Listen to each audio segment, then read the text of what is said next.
The headlines tonight: NATO annulled after delegate swallows treaty.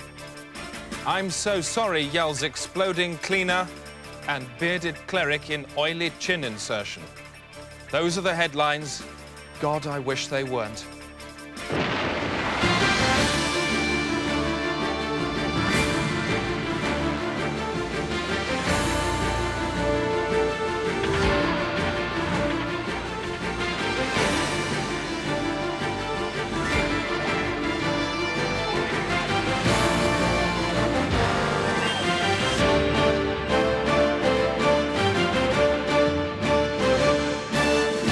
Top gits tonight. News presenter sacked in attempt to sell house to David Owen. 75,000, would that be enough, do you think? And spiders will never speak, insists ambassador. I don't think so myself. I should be very surprised if they did it in public, and I should be equally surprised if they did it in private. There's growing evidence this evening that suspects held in police cells are being eaten by police. This report from Ted Moore has that story. 4 men vanish overnight from a Reading police cell. The next detainee complains of a drain blocked with caked blood and pieces of fat on his floor. A drunk man in Chatham is banged up for the night and has his arm punched full of holes. He says the police tried to fill his arm with garlic. Just part of an increasingly muscular body of evidence that, say activists, proves that suspect eating is on the increase and that the increase is getting rapid. The best evidence of all is this: a Bow Street bastard. A special truncheon used for beating suspects which tears out cubes of flesh small enough to fry. Activist Harkin Petty says this is just one piece of evidence of suspect eating from a huge list in his head. And it's nonsense. Unexplained disappearances from police cells have doubled in the last year. Records show suspects are regularly weighed and smeared in oil. But police say this is just standard practice for young offenders. Campaigners are calling for immediate action. Without it, they say, thousands of suspects across the country could be eaten tonight by panicking policemen. It's just been It's just been announced there's to be a special inquiry into the government's handling of the Froome shipping deal, which flew to pieces last month amid accusations of gross ministerial misconduct. Our economics correspondent, Peter O'Hanrahan, is with the Minister for Ships, Michael Crane. He's just prized him out of an emergency meeting. I'm with the Minister for Ships, That's Michael what Peter, Crane, everything MP. I've just said comes He's spewing just straight left back an out of his emergency stupid slab of meeting. a face. Mr. Crane, choppy waters for the government. Not at all, Peter. This procedure was entirely proper, and I think the inquiry will prove that the government's handling of this matter was entirely proper. So the government's ship back on course? Absolutely. Back to you, Chris. Peter, what the hell was that? This man's made a big-scale cock-up here. You let him get away with it. Now, let me speak to him. Put your earpiece next to his head and stand still. Now, Minister, there's reason to believe that you lied to the House. How do you answer that? Well, that is a very serious and unfounded allegation, and I'll be making a statement to the House based on the preliminary inquiry next week. A week is a long time in politics. Rab Butler. Shut up, Peter. Now, Minister, did you or did you not lie to the House? I will be making a full statement to the House next It's a simple question, yes or no. Did you or did you not lie? As the Minister for Ships sprawls on the pin, it's back to you, Chris. No, it isn't, Peter. He's about to answer the question. He's about to admit to lying to the House. You've let him get away again. Where's he gone? Over there. Well, get him back. He's in a cab. Peter, you've lost the news. What are you going to say? Sorry. Look like you mean it. Look down at the ground and say sorry. I'm sorry. Peter, next time you cross the road, don't bother looking.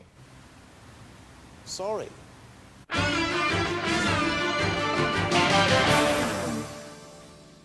Travel now from Valerie Sinatra in her pod a mile above the centre of Great Britain. Valerie, talk me some road. Well, you're gagging for it, Chris, so here it goes. Yeah. The M4 between Reading and London is still solid. That's due to the lorry driver having shed his skin across 3 lanes, so watch out for oily patches there. The M40 southbound still slow due to that earlier large accident. Police reckon they should have finished bagging and labelling everything by about midnight.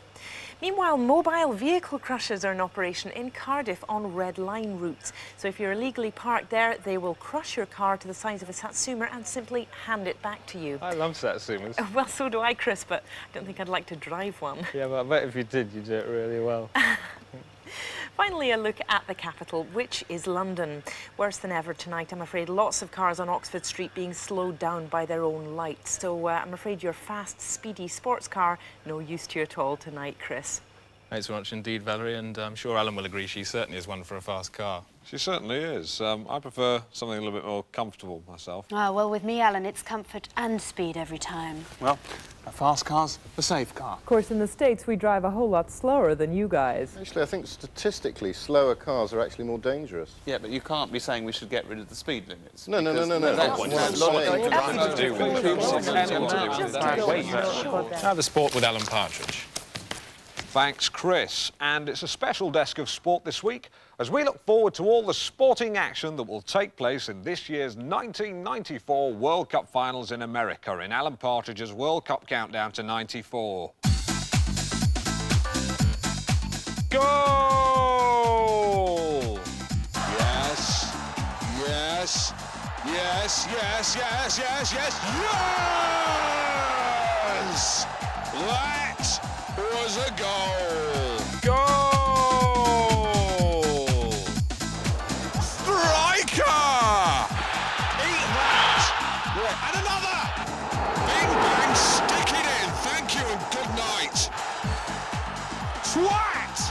That was liquid football! Shit! Did you see that? He must have a foot like a traction engine! Goal!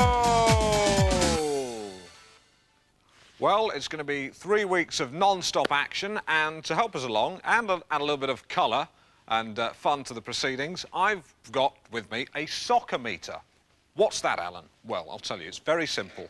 It's to explain the group system. Now, first of all these long arms here, these long signposts, are the venues where the matches will be played. Dallas, San Francisco, Los Angeles, and so on. If you look at me from above, you can see that these are the group. This is the group system. It's 14 groups: A, B, C, D, E, F, G, H, I, J, K, L, M, N, and there are 4 rounds. There's round 1, the red round, yellow round, blue round, red round again. That's my colour coding, not FIFA's. You won't find that with FIFA. Just with me. So that's the basis of it, and as you can see, they get progressively fewer towards the centre, the ultimate goal being the World Cup. All right, let's take an example. OK, round 1 is Pasadena. Let's say it takes place in Pasadena between Chile and Paraguay, something like that. OK, and then we're through to round 2, which is, let's say it's San Francisco. We've not got much time here. San Francisco, and that goes through to Orlando. So let's take it round to Orlando there. Let's move those out of the way. Where's San Francisco?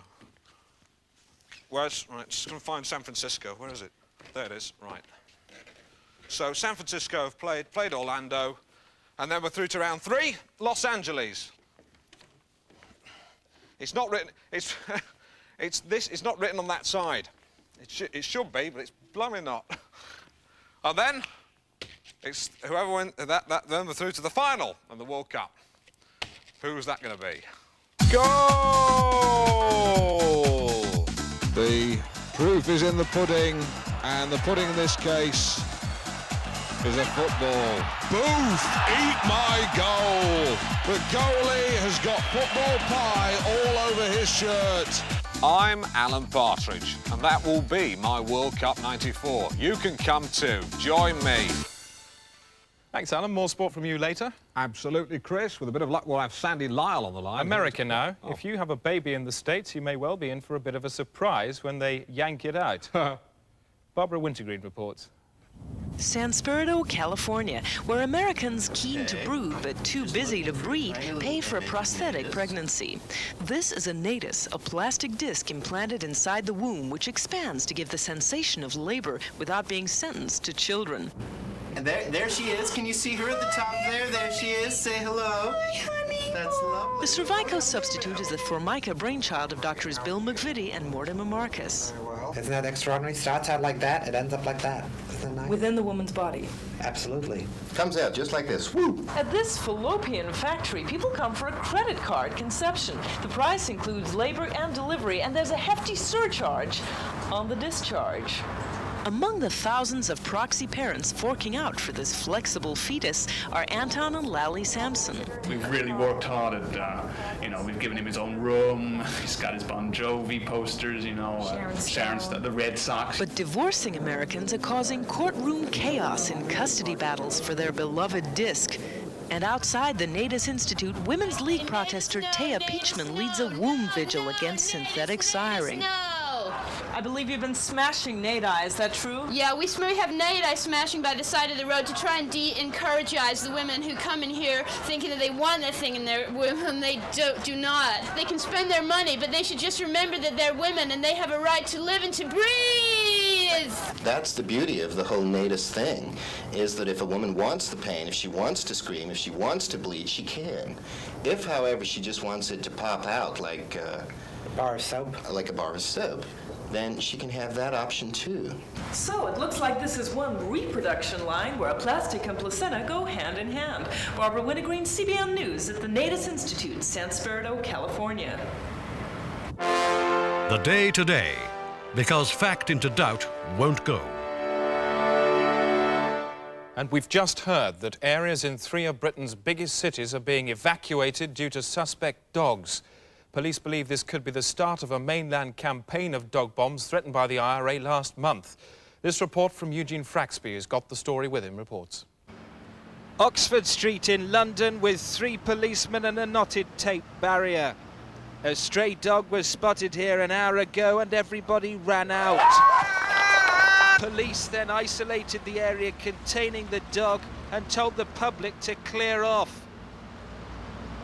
Later they located it and conducted a controlled explosion.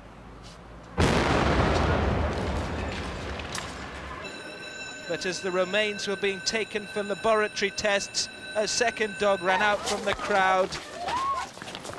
It could have been a bomb. The police had no choice. It was over in seconds. A dog and 3 people dead from guns. Being old, they would have died soon anyway. But the dog, which contained no explosive at all, was shot to ribbons in its prime. By 6 o'clock this evening, a monument had been built, marking the end, perhaps, of the relationship between man and dog, which today went from this to this. The only way police can neutralize bomb dogs is to spray them with a resin coating which hardens instantly to contain any explosion. The inside of the bomb dog is obviously destroyed, but the outside stays the same shape. However, if the underside is not covered, a highly directional blast launches the animal vertically to a height of over 1,000 feet. Coming up, new explosive sus laws mean any domestic dog is now a potential hazard. And an eyewitness who was caught up in more bomb dog chaos. Shooting one policeman in particular I saw, it went, No!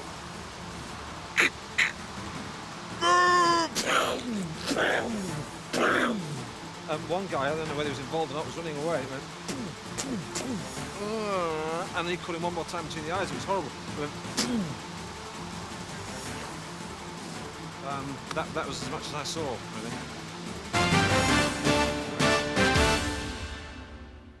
7 more dogs have gone off in the last 10 minutes. Eugene Fraxby. The 4 hounds exploded in central London without warning, all within yards of government buildings. The Prime Minister put on a brave face, but for many, like Tory whip Peter Goodright, the time for calm words is over. An absolute fucking disgrace. These inhuman, sit-for-sale cocksuckers have no place here. In my considered opinion, they are cunts. Journalist David Mellor added little of interest. An insolent contempt for public opinion. And for Junior Health Secretary Paul Mann, words alone could not express his anger. Police are on the alert again this evening and have cordoned off a man in Piccadilly. It's believed he may have eaten a suspect dog last night and could now go off himself. Sinn Féin have so far denied they are backing the campaign. Earlier today, I spoke to their deputy leader, Rory O'Connor, who under broadcasting restrictions must inhale helium to subtract credibility from his statements. So what's your initial statement? These incidents are inevitable given the position of the British government. You do support this campaign then? The IRA have been forced into this position. So you do support this campaign of violence? The IRA... Sinn Féin is a legitimate political party. Which supports terrorist action. Your tone is antagonistic and you're making me very angry. And since we conducted that interview, all sides in the conflict have had a meeting and have sorted everything out. The Day-to-Day is now available in these fine locations. The night sky over Paris. The International Hackenbecker Building in Chicago. The wall of Cheops Pyramid at Giza.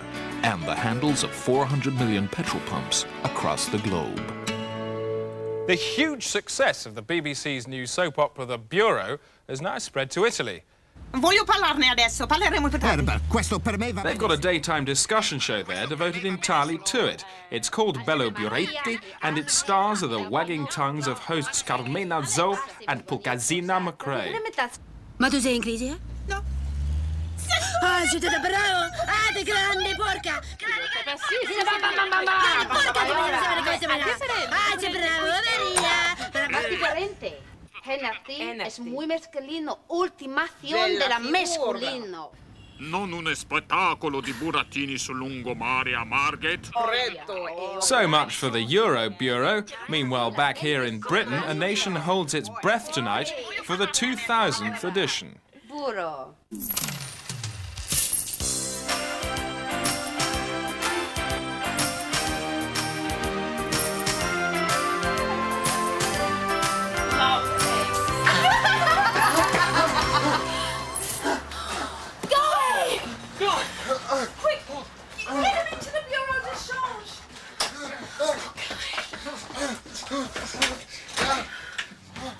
What happened? Who did this to you? I don't know, I didn't see. I'll get them. I'll get these evildoers. No, Alex. Violence solves nothing. Why did they do this to me? Just because I'm gay. I'm gay. I'm gay. What? It's Guy, Mr. Hennity. He's been attacked. Yeah, I know. What did you say? I said I'm gay. You're fired. What? I'm warning you, Jack Hennity. If Guy goes, we all go. Yeah? Yeah. Yeah. Go on then, walk. The lot of you, walk. I've got people queuing up to work inside this Bureau de Change. Right. Right. I'm going. Me too. I don't even work here.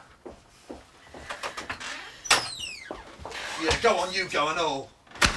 But just you remember what you said. Maria! Maria!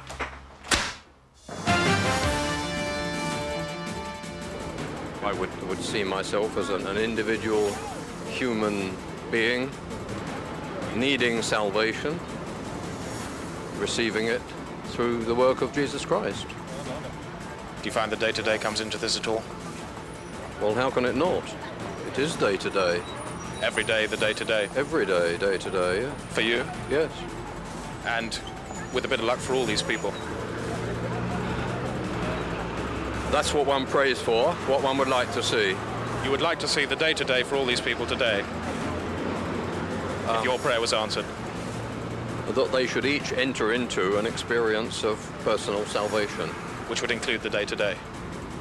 Well, how could it not? I don't know what kind of salvation you could be talking about that wouldn't include the day-to-day.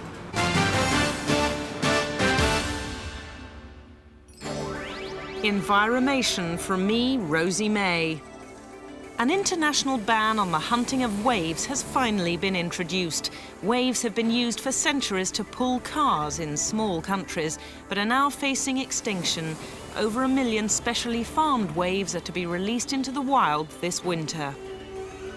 Man has finally harnessed the cooling power of worms to drive a fridge. The worms inhabit an internal piping system cooling everything as they go. Cramming in more worms lowers the temperature. Worms. I'm Rosie May. My milk is green. Come drink me. Tomorrow, the Home Office release a new series of videos designed to help young people with everyday problems. They're produced in association with the Day Today, and this is the first. Salted! Salted! Salted! Yeah! Salted! Hello, I'm Graham. And I'm Crispin. And today we're going to show you how to deal with a relative who's just died in your house. Let's go. Oh, look, Dad's dead. Oh, bugger. Hello, Dad. Are you dead? Right then, what you'll need is some vinegar, an oven glove, 2 ping pong balls, fresh, books, some butcher's grass, super glue, some bungee, a salad spinner, and a chisel. 1 chili chisel and a packet of fresh, please. First, embalming. a cup of vinegar, bit of shoe polish on the wrists. and inject the corpse thoroughly with fresh. Now he's ready for the coffin. But don't forget, wash your hands. It's the end of your day as you... now he's unburied, now he's not. Leave her up a nearby paving stone. Scotch on the name. Write the name on the stone, so people can see what's in the ground. And make way for the priest. For your bouquet, stick your chisel into your salad spinner. Plunge it into the mound. Flowers! Sorted! Unless, of course, you're a Muslim. Muslim.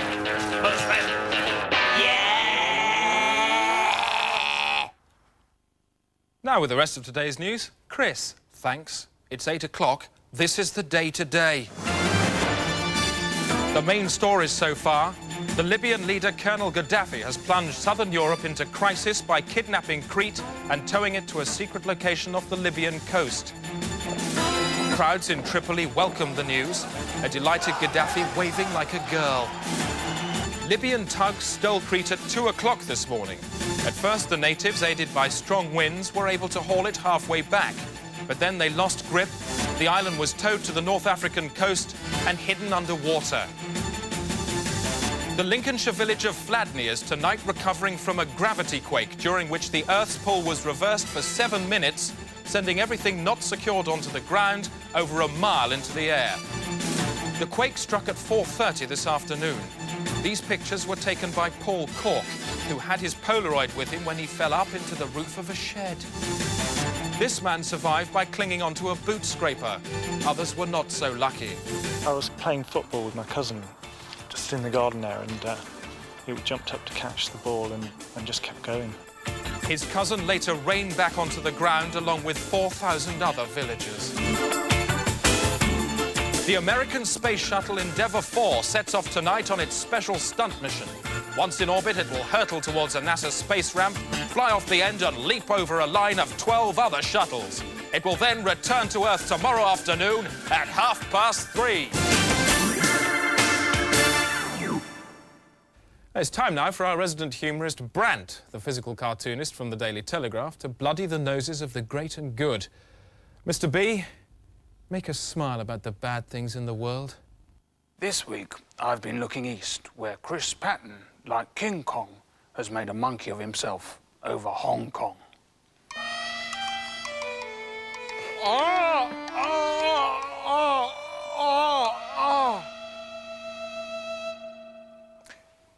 An old man stands naked in front of a mirror eating soup. He is a fool. Jacques Livereau, a brilliant man and a surprisingly nice one too. Now, it's easy to tell if somebody's dead, but how can you tell if you're dead? Some people have lived to tell the tale. In a short film we've made.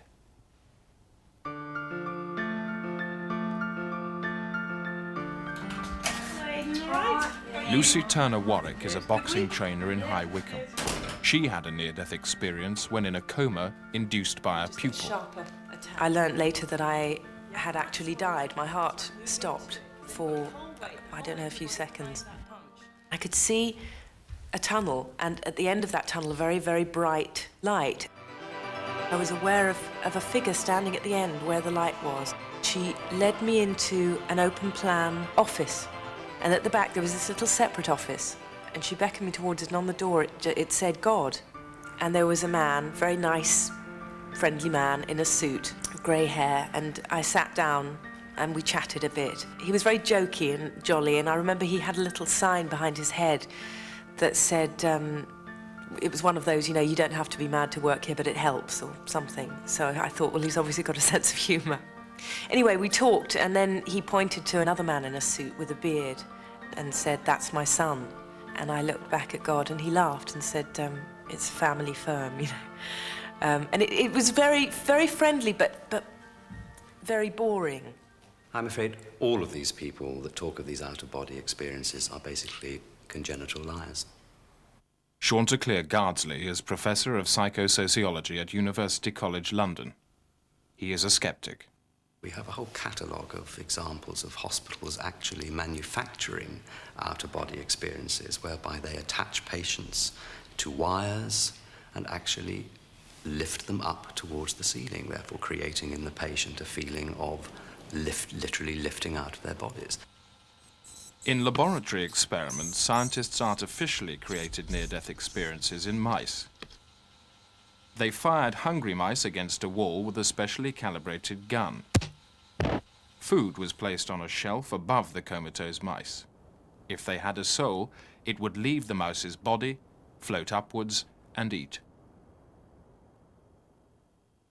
The results showed that afterwards, the mice felt as if they had just eaten.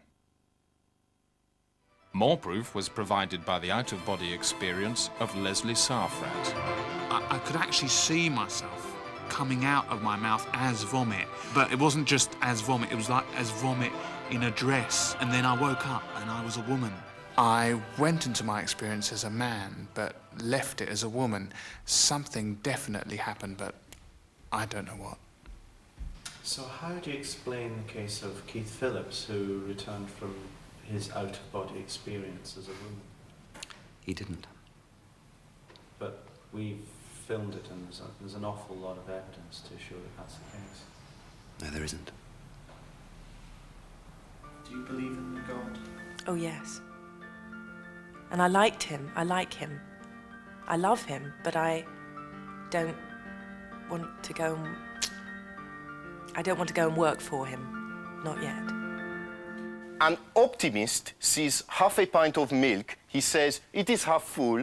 A pessimist sees half a pint of milk, he says, it is half empty. I see half a pint of milk, I say, it is sour. No time for anything but the weather. A lot of snow around. Pretty grim out there, isn't it, Sylvester? Yes, Chris, most of Britain will be waking up tomorrow to a carpet of white dung. Thanks, mate. And that's it. No time left for the headlines. That's the day today. 9 o'clock BBC 2 tomorrow night. We'll start again. Until then, thanks very much for watching. Just remains for me to wish you a very good night. Join us again tomorrow night for a full resume of the day's events, the sport, the business, the weather, and the very latest changes in the world of politics. Same time, 9 o'clock tomorrow evening on BBC 2. That's the day today, keeping you abreast of the very latest changes in local, national and international news. Prepared to break the flow of the programme if necessary to accommodate footage of unfurling events. Often live packaged by field reporters on the hoof. Those who know that news is paramount and only the most recently hatched news egg has any currency at all. That's the day today. It's fittest, sharpest news programmes, full sport, keeping you abreast of football matches.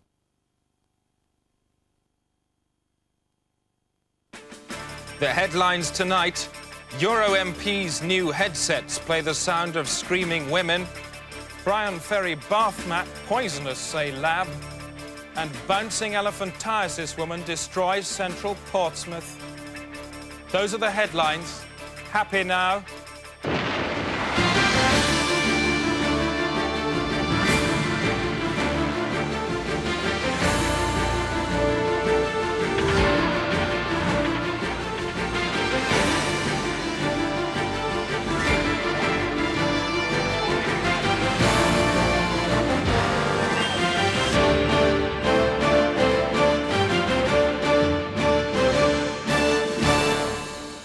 Hello, sir.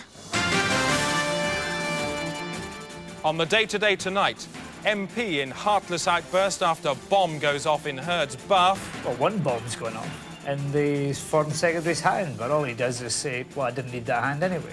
And a warm handshake from Michael Heseltine for the children he is about to release into the woods and shoot. How do you do? Nice to say hello to you. The Bank of England is in chaos following the discovery that the pound has been stolen. As the news broke, trading rooms were plunged into chaos. Even seasoned campaigners known for grace under pressure reduced to squawking the day's panicked cry. What's happening? What's happening? The pound was stolen at 1:30 this afternoon by thieves dressed as cleaners. They drove a white Montego. Helicopter police gave chase, but despite the shunt, the men escaped, making good with their legs across open ground. As city markets crashed and flew off, the government tried to stabilise the economy with an emergency currency based on the Queen's eggs, several thousand of which were removed from her ovaries in 1953 and held in reserve. This meant anyone mad enough to seize on the panic selling of dead pounds could become a dollar millionaire in less than an hour. How much money have you personally made today? Probably about 10 million. Wow. Throughout the day, bank officials have refused to confirm the rumours that the pound was only vulnerable at all because they removed it to play with at lunchtime and forgot to put it back. Later tonight, we'll be asking Malcolm Rifkin for his view and asking him why he likes pulling the legs off live dogs and shooting foreign policemen. The day-to-day Homicide News. I'm Alan Partridge. Hello. Rally driving. The championships start tonight, but here's what I got up to this morning. Hi, you join me with Susie Herper, one of this Britain's top lady rally drivers. Susie, you're going to be subjecting me to some atrocious punishment. What's that? Well, I'm going to take you around the course that I won the rally on recently. Right, fantastic. And the stickers, what are the stickers for? Advertising. It's as simple as that? Yeah. Really is that simple. Before we go around the course, just to explain, this is a modern camera that will be watching all my facial movements. It's the size of a slim Panatella cigar. One more thing, it's a great model, it goes like a bomb, and the car's not bad either. Come on, let's go burn some rubber. I see you quite, oh, hey! Hey! Spunky lady! Hence the bumpiness. Yeah, you certainly know how to handle this bitch. You keep her in line. I like it. It's good. You take another scruff of the neck and you let it know who's the queen. The car's the bitch. You're the queen and I like it. Yeah, whoa. Yeah. Yeah. Okay, easy, easy. Whoa! See what I'm doing with What's the there? steering? What's there? Yeah. Why are you stupid? Watch out for that! Careful! Well, whilst driving like she was, maybe big and clever on the rally track, it certainly isn't on a housing estate. Remember, lives matter. Chris.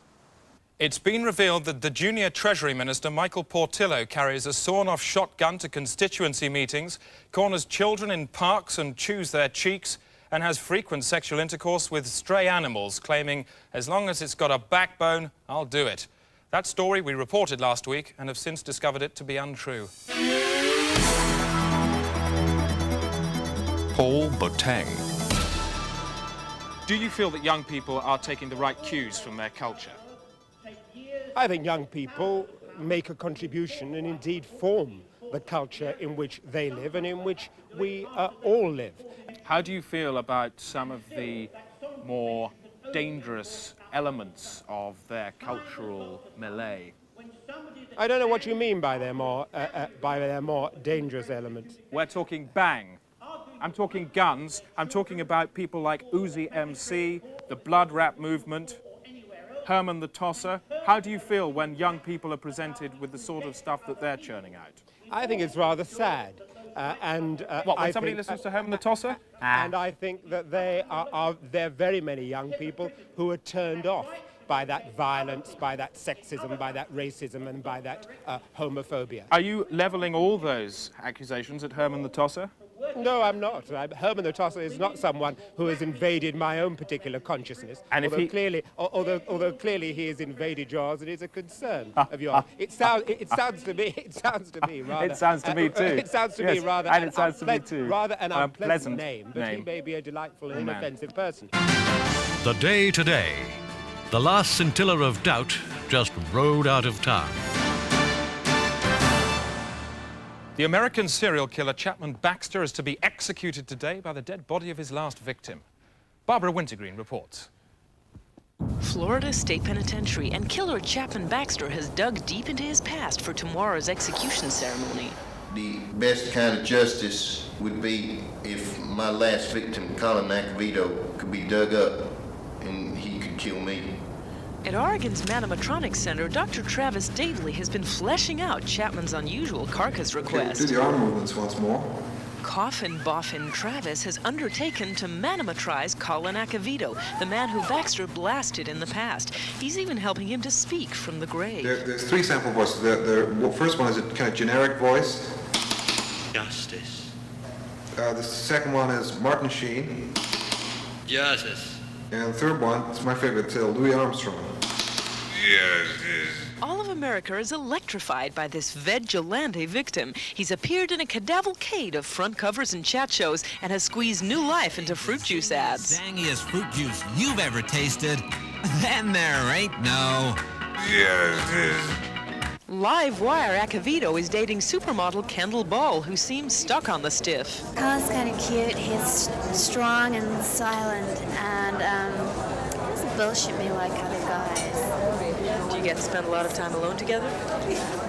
Well, no, because Travis is always with us, but I kind of like it that way. I've got this little dream whereby there's a whole village of reanimated corpses, and if you like, a kind of control tower in the center of that village with a bank of monitors, and I control all the corpses. Why use corpses? Why not normal people? Why don't you just leave things the way they are?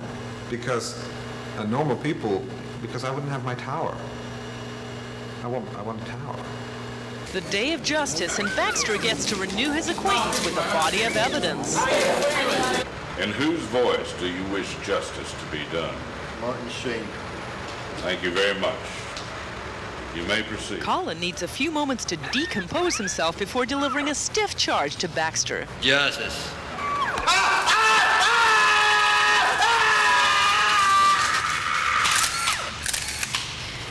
So, as Chapman Baxter came here to bury his past, looks like his past has come to bury him.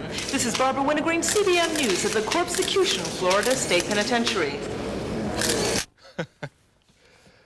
BBC Mandarins are bleating again, this time because their new soap opera, The Bureau, has just plummeted out of the ratings. A BBC spokesman said, "Don't read too much into the fact that we're sending them out on tour to the regions on the back of a truck. It's not to drum up support, it's just standard policy for all programmes." Have a look, shall we?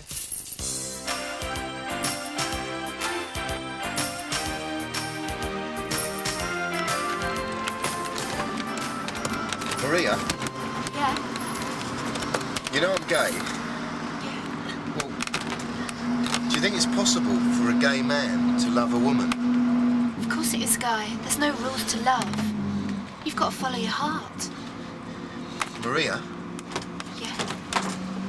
I love you. Watch out, it's Hannity. Boy, I'm trying to run a high-class bureau de change, not some two-bit nipple peep show in Rio de Janeiro. Ange, where you been all day? We've been worrying about you. It's not Ange anymore, actually. It's Mrs. Hennity to you.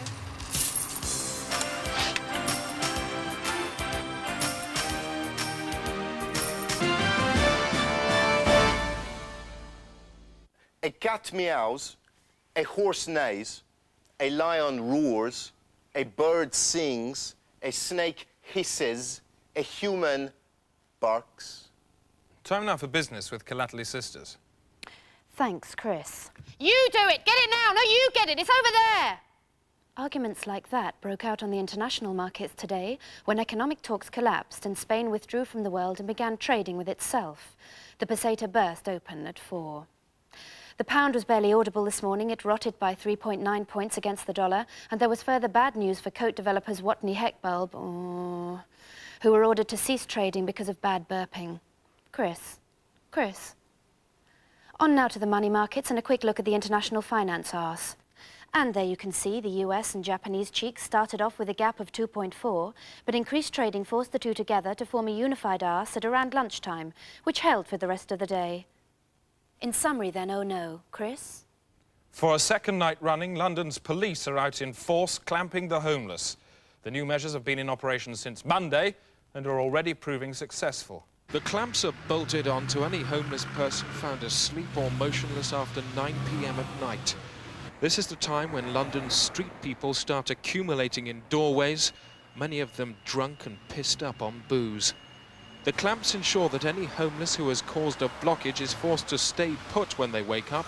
They've probably been sick too. They are then prosecuted and punished. And reaction to the new measures has been strong. So far, we've spoken to Kim Wilde. Does it make you feel bad when they clamp homeless people on the Strand? When they clamp them? Yeah. Businesses on the Strand getting in people to clamp them so they can't move away, and then they're persecuted. And then they fine them for being in the way. I didn't know that. That's awful. Would you call for clamps to be illegalised? Certainly on human beings, it's obscene. Environmation from me, Rosie May. A revolution in household heating is sweeping across America. Frozen fire. Normal fire is solidified in special cold furnaces and packaged for home freezer storage. It can then be defrosted at a later date and poured onto logs. Frozen fire saves heat. The echo from the nuclear bomb which destroyed Hiroshima is set to devastate the city again. Half of the original blast has ricocheted off Jupiter and will strike Japan in 2041. It's not yet known whether the city will be evacuated. I'm Rosie May. Tread not on the forest leaves, for you tread on my face. Today is the anniversary of 1944. People did different things then and lived different lives. This day-to-day reminiscence package features contemporary memories and footage from a time when a 5-speed, 3-litre Ford Capri was the stuff of a madman's dreams. What was the food situation like in those days? Oh, it was dreadful. Of course it was dreadful. Sometimes we even had to eat bits of the house, bricks, and the mortar was tastier than the actual bricks because, I mean, after all, it had been mixed up once, and so you could mix it up again. We used to try to get it off other people's houses, of course, first, and houses that had been bombed and broken down. But sometimes you had to eat your own house, and it was better to find yourself without a house than without food. Electricity was very, very expensive, but you had to have a light of some kind, so we had perhaps, I don't know, we thought it was quite a good idea. You see, babies have such a lot of energy. They're always on the go. So we used to connect the house to a baby, and that used to keep the lights going. I don't remember much about 1945 because that was the year, that was my hibernation year. Can I have your name? Elwood Vickery. You'd go and get your ticket and find out when you had to hibernate, and then you'd be given just a few weeks to get yourself organised. And, you know, you knew you had to keep going. We got into a box and curled up, and you went to sleep. It was our bit of the war effort, really, to keep ourselves out of the way. Well, during the war, everybody was called up to be in the war cabinet, and I was called up to be the foreign secretary for a month. So there I was in meetings and having to express opinions, and I had to travel abroad. I went over to France, and I met the French foreign minister, and he was really quite impressed because my French really was rather good. So we had conversations with me understanding everything he said and answering him, but whether I answered him properly, I don't know. This is the day-to-day. Still to come, controversy over new Treasury appointment. I'm sick to death of this. All I ever get, Treasury, Treasury, Treasury. That's all I ever hear. I'm sick of it. I've had enough. Just all of you. F*** off. And new anti-shoplifting measures for a B&Q store in Bracknell. If I catch anybody stealing anything from the shop, then I shoot him through the mouth with this.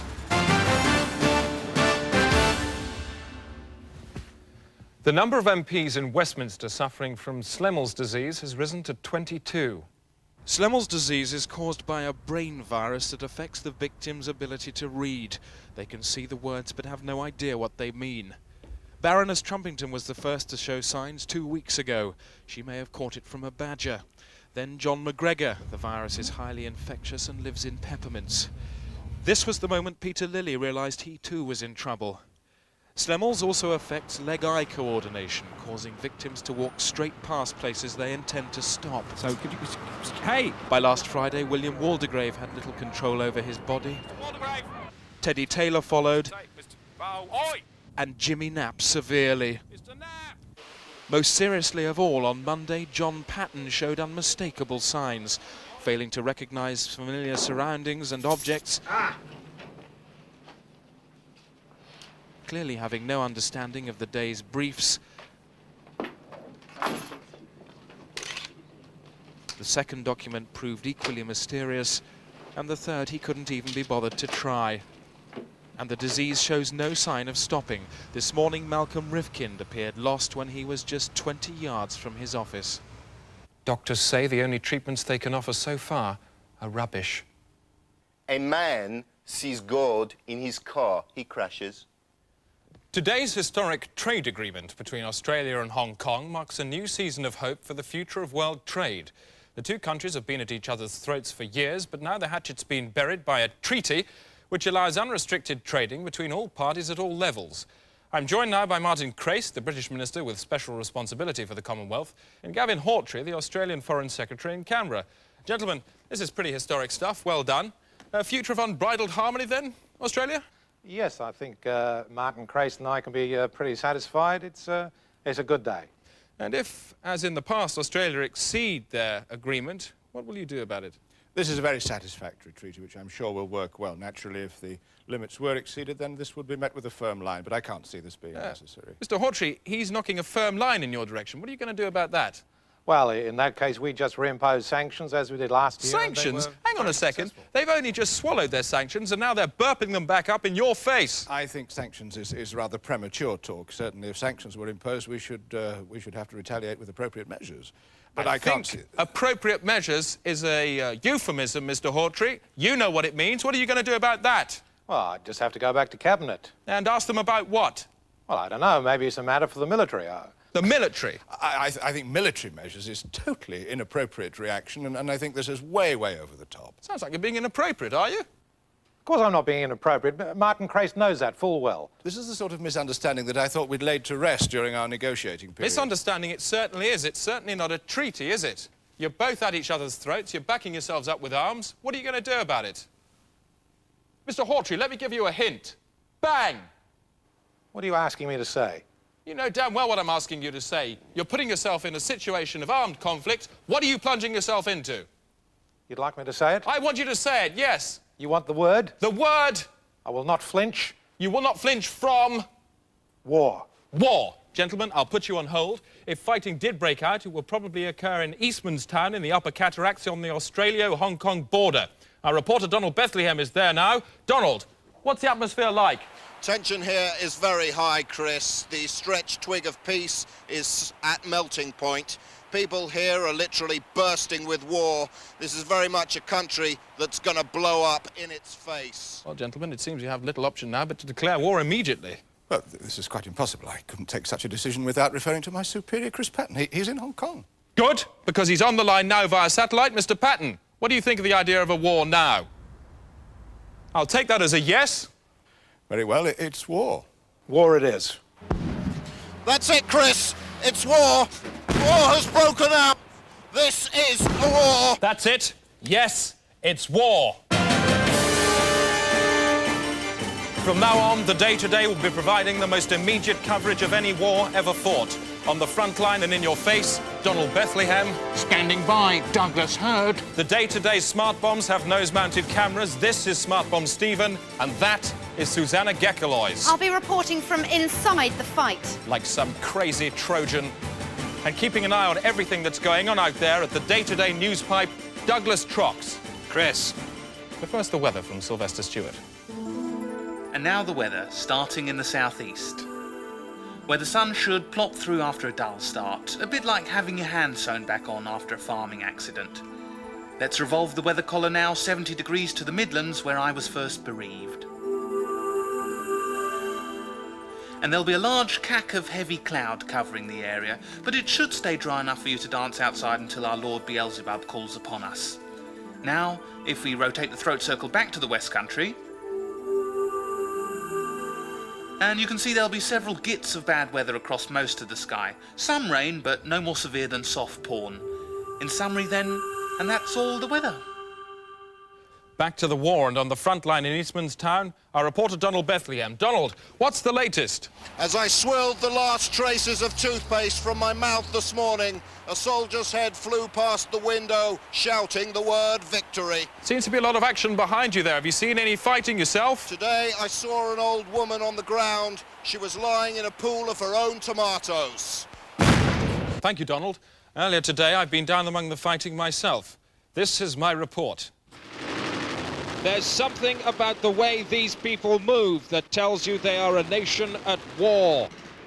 Look into their eyes and you can read the words, "I have a reservation at the restaurant of death."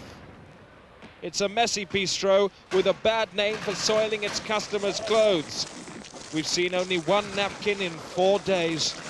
The people here are confused, spending most of their time running about like idiots. Earlier today, we met a family who, thanks to this war, now have no home. A war which they feel anyway has nothing to do with them. This is not our war. We are being forced to swallow the rotten egg of an angry political goose. That boy is now a war orphan. One more victim of what they call here the desert confetti. I have a child about his age myself. When I phoned him 10 minutes ago, I told him to move out of the house to make room for his new brother. Back live now. Progress on the day-to-day smart bomb. Jonathan, get rid of Hurd. Thanks. Well, as you can see, Chris, there's the missile cruising about 2,000 per second, trying to locate the target, the soldier it's aimed at. There's the soldier, it goes in through the mouth, there, down the esophagus, into the stomach. There's the explosion. Absolutely bang. That's the day-to-day, bringing you another tear on the face of the world's mother. Alan, sport. Thanks, Chris.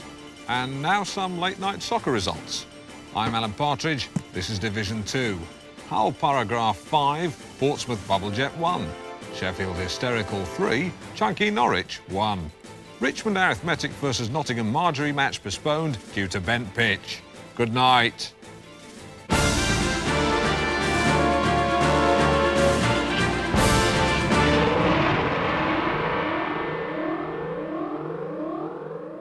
Susanna Gekelois has broken through to the front line. This is her contribution to history.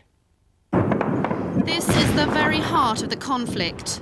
The men here have been fighting non-stop for 3 days. We drove in at night, straight into the middle of a rocket battle. The air now is thick with what they call here the electric cornflakes. We're under strict instructions not to leave the vehicle, but to drive on through. With no cover, we ran across open space to a nearby house.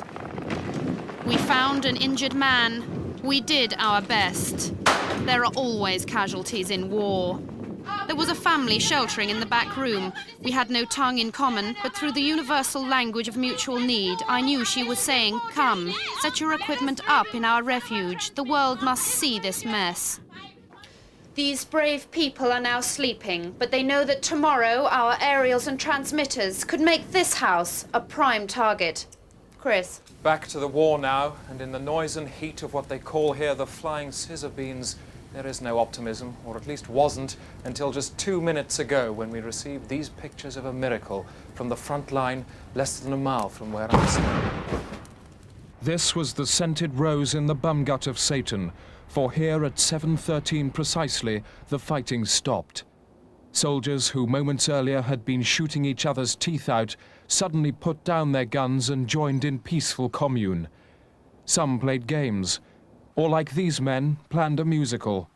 The reason for this outburst of calm lay inside a shed, for here the massed forces of two world powers were unified by nothing more than the distress of a cat stuck on a high shelf. No one knows how it got there, but these brave fighting men, moved by the simplicity of the animal's plight, decided to forget their differences and try to get it down.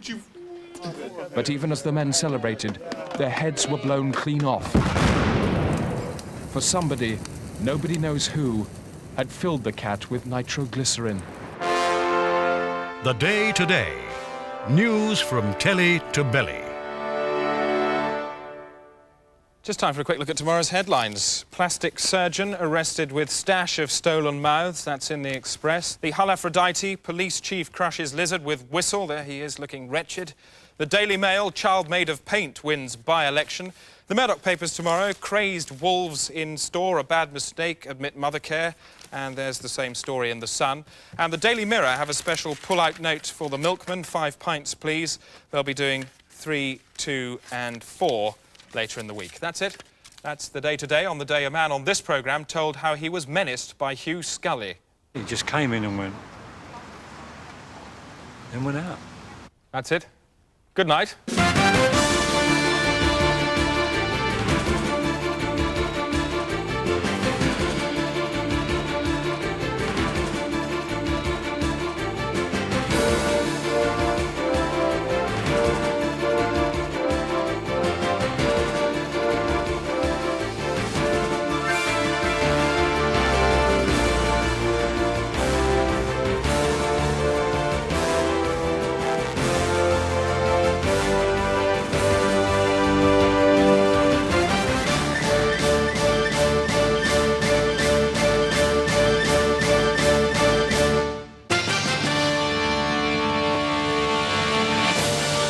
Available from now on commercial video. The Day Today. This is our war. Featuring the men and women who sacrificed themselves at the altar of fact and the beat of over 1,000 pop classics.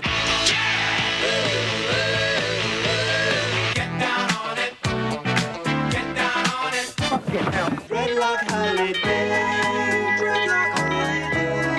Clap, clap, clap, clap, clap, clap, clap. So be on a lady. You really got me. You really got me. Gotta stop sucking up. Gotta stop sucking up. Yeah, yeah. Stop it, stop it, stop it, stop it. I'm wishing on a star.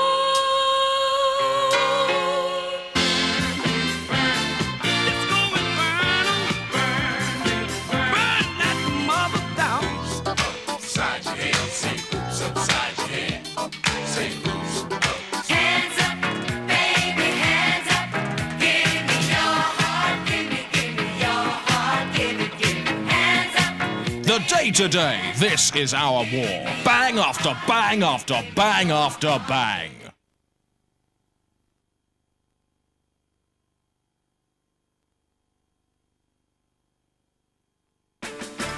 The headlines tonight. Fist-headed man destroys church. Car drives past window in town. And Leicester man wins right to eat sister. Now fact me till I fart.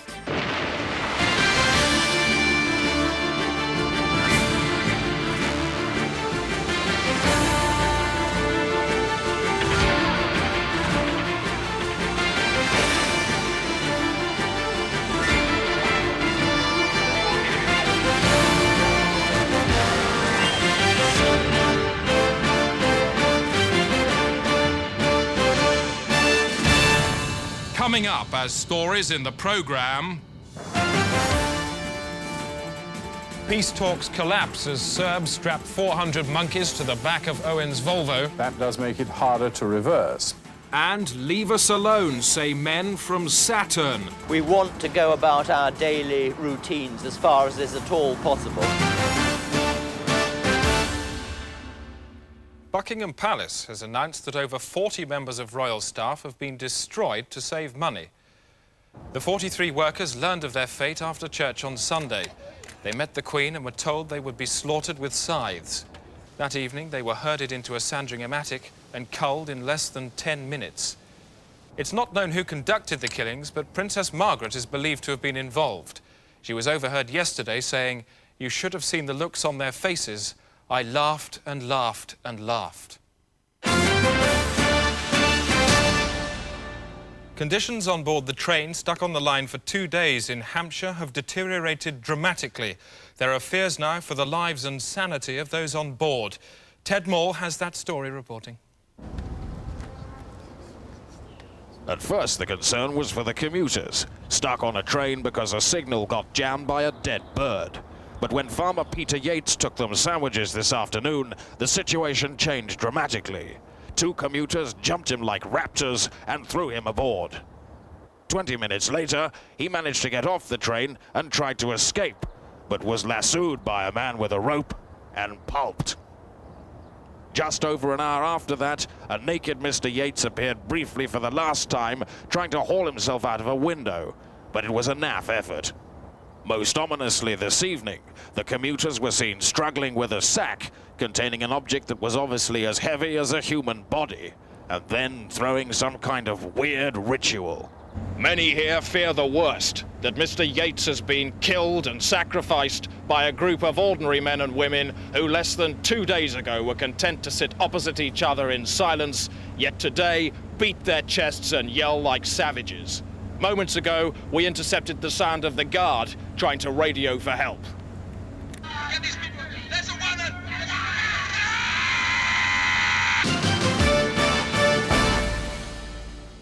Time now for sport with Alan Partridge. Alan, got to say that soccer commentary was brilliant last night. Thank you.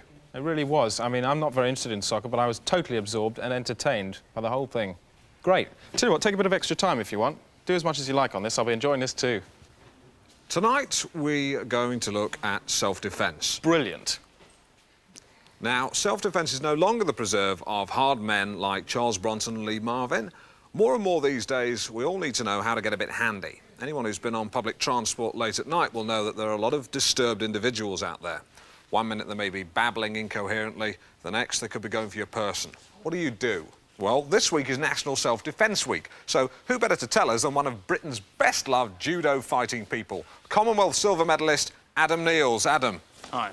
Now, self-defence is not simply about punching someone repeatedly in the face till they're unconscious, is it? No, it's exactly what it says. It's defending yourself, self-defence with the minimum of force. Weaponry? No, just your body, that's all. Snooker ball in a sock? No, we teach people how to deal with that, but... What do you call those things with 2 sticks with a chain between them? Nunchaka. Yeah, I like those. Now, can we actually see some of the basics? Can you sort of talk me through the basics? Okay, Tanya, basics of self-defence. Right. Well, we teach people to deal with anything from a sort of general invasion of body space through to a specific act of aggression. Right. So if I was to go like this, wait, no, talk. Tell her I can't breathe. So she's now wrested control away from you. I cannot breathe. Sorry. Okay, that's good. She's wrested control away from you and has overcome you. The aggression's been turned against you. What happens if someone attacks you from behind? Right. If you were to attack me from right, I throw you. I could throw you. I could use an elbow block against you, or I could shock you, immobilise you with just twisting the skin. Something. Get off, Chris. The American car company General Motors have today announced a cut in their workforce at their plant in Detroit. Our economics correspondent, Peter O'Hanrahan, is there at the moment.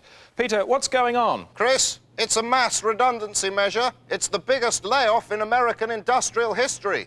35,000 jobs in one fell swoop. Gone. 35,000? Yes. Peter, there's only 25,000 people at the plant. That's right, Chris. Mass redundancy on an unprecedented scale. Well, would you mind telling me how the plant can function on minus 10,000 workers? I don't know, Chris. You tell me. I'll tell you what, Peter. You mean 3,500 workers have been sacked? No. 35,000. It's all here. Let me see what you've got down there. It's 3,500. You're Peter, right. I made a mistake. I want to see it. I don't want to hear anything more out of your mouth. I don't believe it. Now, show me your notes. No. Yes. It's 3,500. Show me. I don't believe what you're saying. I just want to see the numbers. Now, hold them up. Hold them up and keep them up. And rotate them 180 degrees in my favour. Do it. Peter, what's that? I don't have a monitor, Chris. I can't see what you're doing. You know what I'm talking about. It's just above your right eye. Yes. A cobweb? And how's a cobweb going to dig you out of your numerical mess? I don't know. Peter, you're lying in a news grave. Do you know what's written on your headstone? News. Peter, thank you. Peter O'Hanrahan, live in Detroit.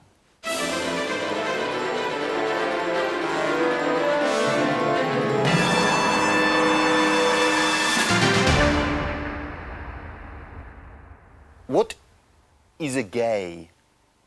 Now back to the stuck train, where one of the commuters, now no more than a bunch of wild savages, has given himself up. Here's Ted Maul. All afternoon, aggressive volleys of rubbish thwarted attempts to get the train moving again. Barricaded into his engine, the driver has constantly to defend himself with tools. Then, in a rare lull, perhaps the commuters were sleeping or praying to some new god, one of them left the train. Gerard Hort, a civil aviation engineer, had broken free from the train of hell, but it had left its mark.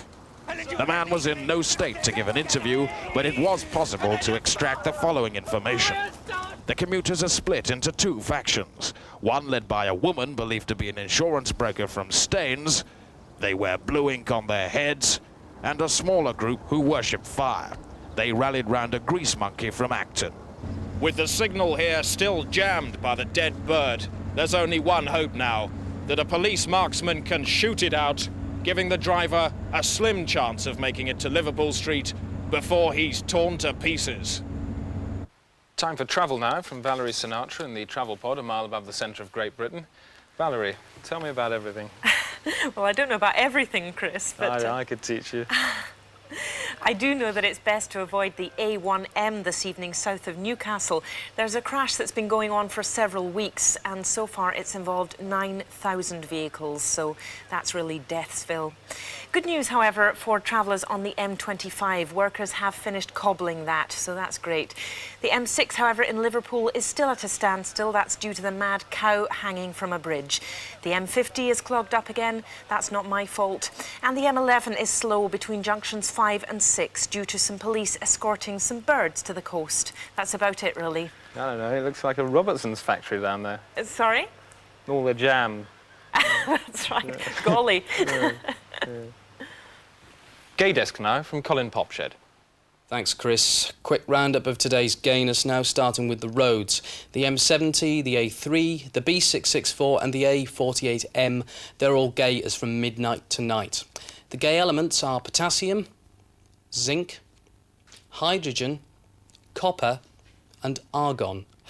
Quick look at the world's walls. The Wailing Wall is gay, Hadrian's Wall is very gay, the Great Wall of China, that's not gay, and the Old London Wall has also stopped being gay.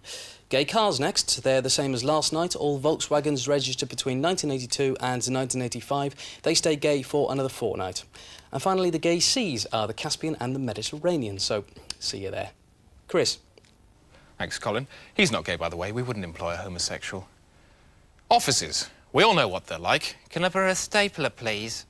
But many are now undergoing radical restructuring through the work of Lester Beck of Events International.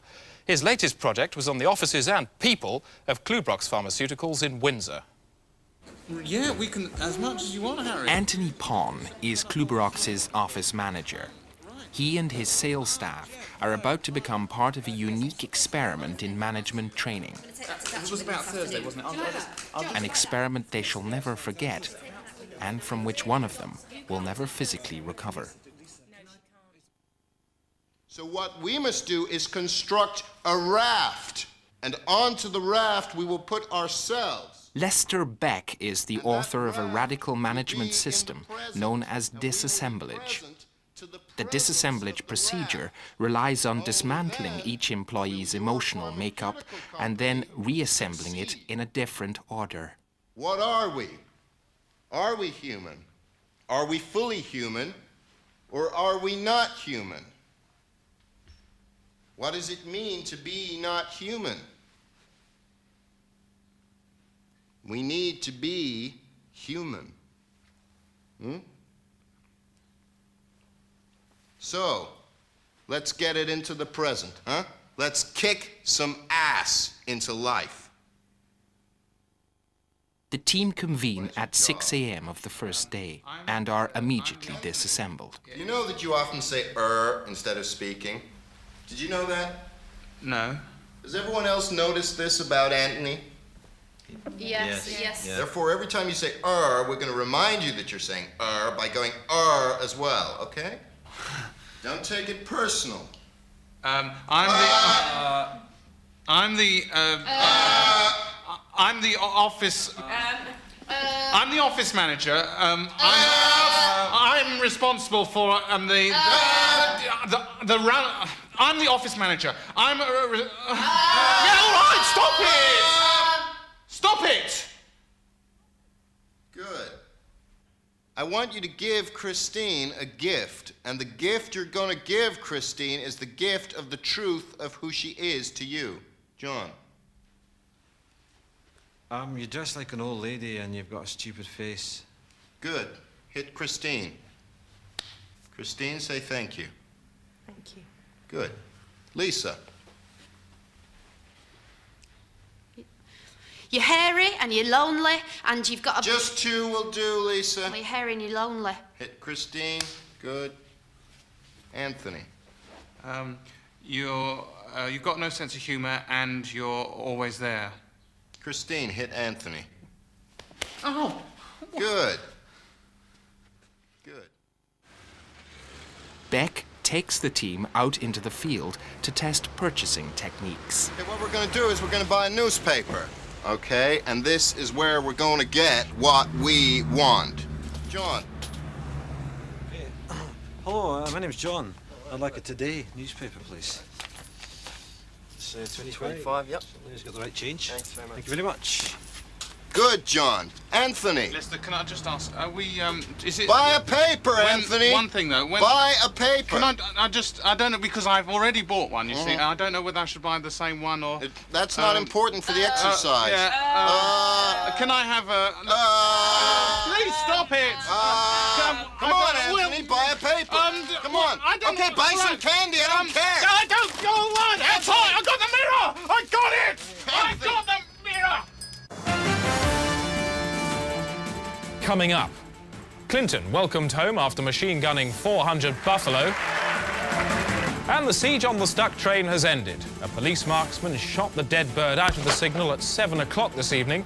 And the train, which had been stuck on the line for 57 hours, full of commuters going berserk, pulled off in a cloud of burnt diesel. By the time they arrived in London, most of the commuters had put their clothes back on and wiped off the blood. More cuts in the NHS have been announced today. Here with a resume of its 30-year decline, Fiona Harlem. Few people would deny that were it one of its own patients, the NHS would be on the critical list. What was once the healthy, bouncing boy child of Ernest Bevan is now barely more than a disease-racked, breathless corpse. But why? In 1979, funding for the NHS stood at over £10 billion. But by the late 80s, government cuts left the service with 37% less cash. So that's only 3% in real terms. So what in the end will happen to this? Chris. Thank you, Fiona. I'm joined now by the Junior Minister of Health in our one-to-one discussion area, Matthew Crean. Now, Mr. Crean, you've taken the money out of the NHS. You're the man responsible here. What do you say?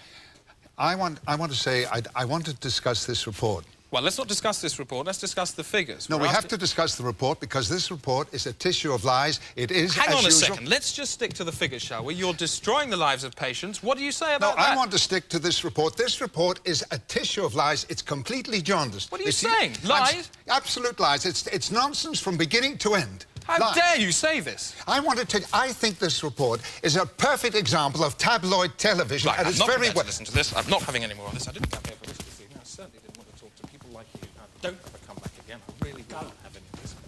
Fucking bastard anyway. I'm going home now. I'm off. I'm never coming back.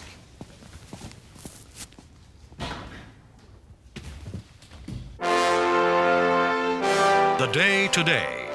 Bagpiping fact into news. Environmation from me, Rosie May. The war raging between two nations of crabs in the Bay of Biscay has claimed more human lives. Last night, a Portuguese trawler was dragged underwater by the turbulence of a massive battle between over 400 million crabs fighting for territory on the ocean floor. Blinking. In England, over 700 million hours a year are spent blinking. That's why a Leeds firm has built a special light which switches itself off for the duration of each blink. The device is also triggered by other activities which don't require light, such as sleeping and grieving. I'm Rosie May and the world is at my teat. Staying now with the world, but it's the human world this time, which is around the animal world and sometimes on top of it, making a politics and events rather than environment stuff. With the day-to-day international news roundup. Moscow. Hello, Chris. Here in Moscow, it's Russia's chronic nuclear waste problem that's dominating the news live this hour. The latest plan is to hand out small parcels of plutonium waste to school children. Nuclear experts visit schools and the children are taught songs celebrating the efficiency of atomic power.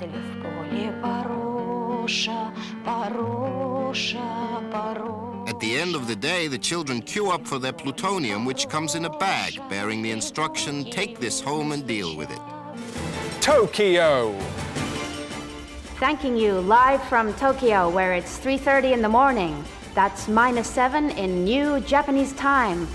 In just 7 hours, the first of 30 full-size duplicate Japans will be switched on, and all clocks will be reset to 00000. The new Japans have been 3 years in construction, involving perfect replication of cities and people and children. The raft of new countries, which extends over 5,000 miles into the Pacific, has been hidden until now, but was spotted yesterday from an airplane. Japan has so far refused to comment. Rome! Live thanks from Rome, where the two French boys who hacked into the Vatican computers and changed Catholic doctrine are still being held by cardinals in Assisi. In a sensational development today, a video showing Stefan and Jed Madro, bruised but alive, was broadcast on Italian television with Vatican approval. On est très bien traité par l'Église catholique. On ne fera plus de computer hacking. The boys were snatched from the street 2 days ago and held in a turret after admitting they had tapped into the new Vatican Theology Bank, a computer which contains the full doctrine and law of the Catholic Church. The Vatican realized the computer had been tampered with when they discovered Jesus had died of food poisoning, aged 19, and Lou Reed had been canonized as a saint. And that's the way the world is today from Rome. From Tokyo. And from Moscow. Goodbye. Chris. Wrong, all of you, because Calately Sisters is doing the business, not me. Thanks, Chris. And there was a big whoop of dismay in the city today, Chris, when Troublefinch Dusky Holdings chopped off an 8th at 2.4 after a disappointing gutter surge tomorrow. Chris. The Central Numerical Council issued the new 7 today. It'll be 3 kilos heavier than the old 7 and made of glass. Chris. Calately Sisters. Spac Handy Chop Tubes up 2.4, but let's see how the pound fared today with a quick look at the currency Susan. And as you can see, it started off the day quite healthily as a medium Susan, while the yen surged to a quite attractive, popular Susan by close of trading, with the mark resting on a plain, dumpy Susan with bad ears. Chris. Summary. Business. Chris. Your complaints. This is my complaint, right? TV is the most unkinning, unhappening, unsucceeded piece of shit in the hood right now. You gotta get it. Totally discount you. More in the area, see, I'm talking. More ragga, more boggle, more death metal and Belgian house. You hear me? Let's get TV banging, motherfuckers. When I drive my car, I am not driving, I am participating in a conspiracy called traffic. I will walk. Time now for the weather from Sylvester Stewart on the Weather Pinball. Starting tonight in the southwest, where it should rain in drops the size of a wrestler, but fortunately, most of the rain, they're not quite reaching the ground. On now to Scotland and the north of England, quite warm, about the temperature of a cow. However, a very stupid area of low pressure moving in from the Midlands will bring some heavy breezes later on, a bit like the first rush of euphoria induced by a large dose of heroin. On to the northeast. There'll be some heavy thunder there, about as loud as a woman. So the summary then? Cool showers wet, cool showers wet, cool showers wet, cool showers wet, cool showers wet. Time now for Alan Partridge. Got some sport for us? Certainly have, Chris. Great. And just some late-night soccer results. Here they are for Division 2. Sheffield Bonanza 1, Dynamo Aberdare 4, Manchester Coherent 2, Gil Morel 2. And the Scottish Division 1 game between Taste of Dunfermline and Strathcarnage cannot be stopped. Good night. Your complaints. This is my complaint, right? TV is the most unkinking, unhappening, unsussed piece of sheet in the hood right now. Look at the lens, please. Oh, sorry. You got to get it. Totally discount you. More in the area, see? I'm talking more rugger, more boogle, more death, mental and... Death metal. Well, death metal and Belgian house. You hear me? Let's get TV banging, mud the far cuss. And look at the camera again and nod your head as you say that. So, mud the far cuss. And say that again once more into the camera, the last bit. Mud the far cuss. Thank you, sir. Back now to the day-to-day documentary on the efforts of Lester Beck to revamp the people and offices of Klubirox Chemicals in Windsor. Okay, let's make the Day 3, and Lester Beck places a powerful new variable in the office environment. If we released a live pig into the office, how would you be able to cope? Lisa. What, the pig that's our anger? Within us. No, pig. A real pig. What would happen? Would you be able to cope? Let's see. Okay, please release the pig. Release the pig, please. Oh, Thank no, you. it's a pig. Okay, It's a this real is pig. Snorkel. Say hello to Snorkel the pig. Get involved with the pig. Who allowed you to Get involved this with pig the in pig. It's standard practice in Events International to intertextualize. This is with a my pig. off. This is my off. Get this pig. Get a knife. Get this. Get a knife. Let's kill it. Stop it. Get a knife or something. This is my office. You have to. I think, will you, Andrew, Listen to just because it might drop Stop its baby. shouting. It might have a baby. It will if you keep shouting. Listen to Just Christine. let's She's put some speaking paper- sense and here. you stop shouting, and please, can we let's just put some paper down and keep it happy. Right. Come on now. Come on, pig. Good, Christine. We've got an apple or anything, is it? Lisa, get up. You just sit on that, and I get some more. Hello? See, the pig doesn't care about you, but you care about the pig. This is your problem. Would you get to my desk, please? Yes. Hello. We're a bit tied up at the moment. Can it wait? Tell them about the pig. We've got we got something happening. Sorry, I'm so sorry. We've got a pig in the office. A pig. Yes, it is a real one. Please continue that conversation. Meanwhile, in training sessions, one employee, John Histons, questions Beck's techniques. Let me ask you your question. When you go to the toilet, do you have an Armitage Shanks interface defecation scenario, or do you just have a shit? Mummy's gone. And you want to cry like a baby. You. That's good, John. Help him onto the carpet. Down you come. And John, I want you to imagine that the carpet is your mother. Beat up on your mom who left you. Go on. Get Get it out, John. Go on. Go on, hit it. Hit it, John. Don't cheat on yourself. Imagine it's your mother. Go on. It's your hit it. mother. Where did you Go on. Kick it. Go and kick it as She well. left you, Kick John. it. She didn't understand that you were suffering, and it's taken you 25 years to get Get it, over it. really But get you're it back doing for it everything now, she's John. done to me over That's the good. years. Just get Beat it up on the there. carpet. Go on, John. Don't give up. She's taken all the best years of my life. Just get in there. Christine, don't get too excited. OK, let's look at next week, please. 3 months later, the office at Kluberox has been rationalised. Can you tell them to ring back in 5, please? And the Egham account. Can I'll you do it on the same day as coffee. Excellent. No problem. Good. No problem. Lisa, now, the dry calling in the Windsor area was very weak last week. If you could really push it next week, that would be excellent, OK? Yes, I can. Brilliant, that's all. For John Histons, the training course was his last memory of the company. He left shortly after it to follow a new direction. A lot of people are very surprised, you know, that I ended up in the butcher's.